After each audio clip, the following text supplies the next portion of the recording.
Let's talk about Oroku Saki, the Shredder, in my Ninja Turtles universe. As I've already stated, Oroku Saki is the reincarnation of a man by the name of Takeshi Tatsuo. Takeshi Tatsuo was trying to become a daimyo during the Warring States period of feudal Japan. Takeshi Tatsuo was then approached by the Tetsu Oni, the Iron Demon, who ended up being General Krang of the Utram Empire, and he struck a bargain with the guy. If he guards the weird glowing green ooze that General Krang was bringing through the mystical portal, then General Krang would give him the means to take over the world. One of those most important means being this armor. Krang makes a highly, nearly indestructible alloy set of armor for Takeshi Tatsuo. But after decades of Takeshi Tatsuo being an absolute monster to the people of Japan, he is overthrown. He is killed by the noble Foot Clan, led by a man by the name of Oroku Maji. Oroku Maji's original ninja clan, the Oroku clan, was slaughtered by Takeshi Tatsuo's people. But Maji ended up surviving. And when he took his first step, his bloody foot stepped on a piece of parchment, and that became his new clan symbol. The red bloody foot was supposed to represent that first painful step in the war against tyranny. The clan became known simply as the Ashiato, which is just Japanese for the footprint. That's what it was, a symbolic thing. The clan eventually overthrew Tatsuo and everything was going good. Unfortunately, Takeshi Tatsuo was then reincarnated.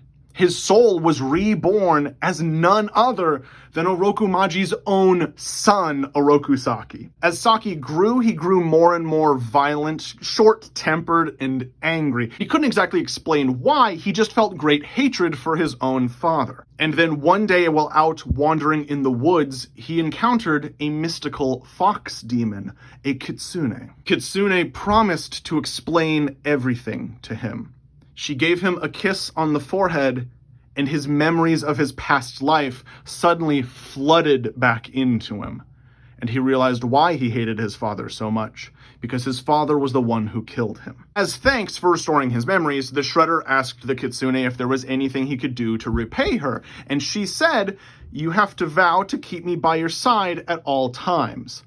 And so he did, and he married the fox demon. And then she and him began the coup of the Foot Clan. Saki was confronted by his younger sister, Tang Shen, but he struck her to the ground, infuriating his brother-in-arms and literal brother-in-law, Hamato Yoshi. For refusing to side with him in this coup, the Shredder sentenced his brother-in-law's sister and his 4 nephews to death. However, Hamato Yoshi ain't no bitch and fought off everyone who tried to kill them, and the family escaped. Unfortunately, Shredder would manage to find them because he would receive a letter from his nephew, Ryu. Ryu was the oldest of Hamato Yoshi's sons, and on top of that, he was the Shredder's favorite nephew. Ryu spent a lot of time growing up being trained by his uncle.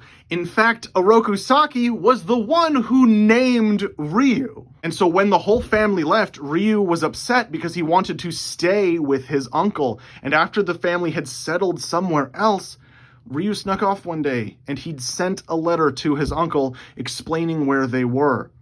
But when Oroku Saki tracked them down again, he killed all of them, including his nephew. Saki explains that he would have loved to have kept his nephew alive, but after killing his brothers and his mom and his dad, he was pretty sure Ryu would eventually betray him, and he didn't want to risk it, so he killed Ryu as well. And with all of that out of the way, he began a conquest of Japan again. He reestablished a working relationship with Tetsu Oni, General Krang, and smuggled more stuff in, but after a while, Shredder got the idea that he didn't need Krang anymore. And so he and the Foot Clan fought Krang in what he presumed to be a fight to the death. They managed to beat Krang back, Shredder pushed Krang through the portal that Krang always came from, and then the Foot Clan destroyed the portal, which of course was actually just a transmat teleportation device that the Utram had placed on Earth millions of years ago. But it was, unfortunately, during this fight with Krang that the Shredder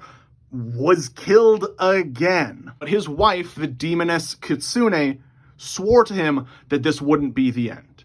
he wouldn't actually die. She just needed time to prepare a ritual. When this ritual was done, he would be reborn more powerful than ever. So his body was placed into a tomb and then submerged in super soldier mutagen for 400 years. And after those 400 years, he woke back up. He's revived at the end of the first season, and season 2 is when you're really going to see this guy shine, because he is going to kill all of the other gangs of New York.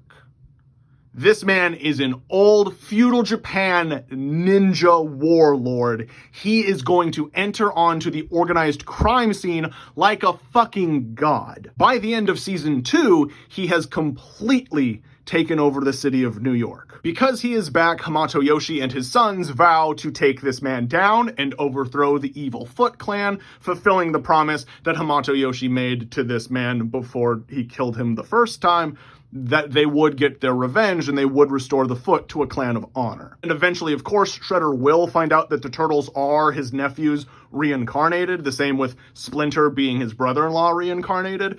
And that is where we're going to get the corrupted Leonardo storyline, because Leonardo's memories of his former life will start coming back, and he will start having positive memories of when he was Ryu being raised by Shredder. The Turtles will fight against the Foot Clan, and then when the Utrom come to invade Earth and get their revenge on this motherfucker, the Turtles and the Foot Clan will unfortunately have to work together to stop the Utrom. That will obviously end as soon as the Utrom are actually out of the picture. The Foot Clan will become evil again. That will finally bring us to the life and death duel between Splinter and Shredder, and Splinter will kill the Shredder. During the final season of my show, we would get the absolutely amazing sequence, Shredder in Hell, where we see him going through the afterlife. When Shredder is dead and in the afterlife, in that moment, he will realize that his soul is actually free of the influence of his former soul, Takeshi Tatsuo. So essentially, this will be the first time he'll ever be able to think clearly. This is where we're going to get all his emotional redemption. This is where he's going to literally fight his other evil self.